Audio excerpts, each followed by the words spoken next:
What about supervolcanoes? You mentioned that volcanoes were a part of the subduction zone process where the crust, I guess, it moves down, melts, and that gets released as volcanoes. Are supervolcanoes also part of the same cycle? They often form in a somewhat different way. And I'll call your attention to the Hawaiian Islands, which are volcanoes in the middle of the Pacific. And they're right in the middle of the Pacific plate. So they're not on a plate margin. And that really gave rise to the idea of hotspots.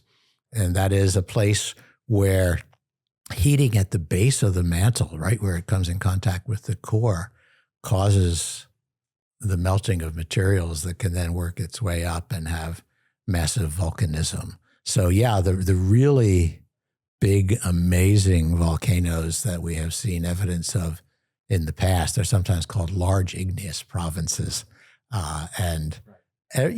Again, there's been a dozen of those in the last 500 million years. They happen from time to time. I think the chances of them happening within the lifetime of you and your grandchildren are small, but they will happen again at some point, and they will wreak havoc with the planet. Would that lead to extinction? Depending on the size of them. And again, it is kind of interesting that when people have looked at these massive volcanic events in the past, some of them have taken place at the bottom of the oceans, and those don't seem to have made big difference to life. Some difference, but not a big difference. Whereas those that were extruded onto the surface, like these Siberian traps 252 million years ago, those are really bad news. And people have argued about precisely why that is the case.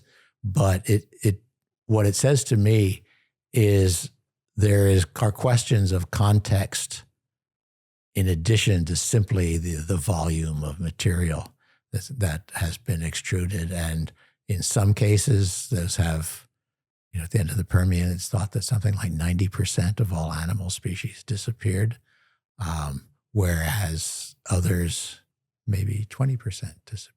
So that's still a lot. I mean, 20% is maybe what we're thinking about over the next 50 years or so. 90% is pretty catastrophic. Well, uplifting to think of.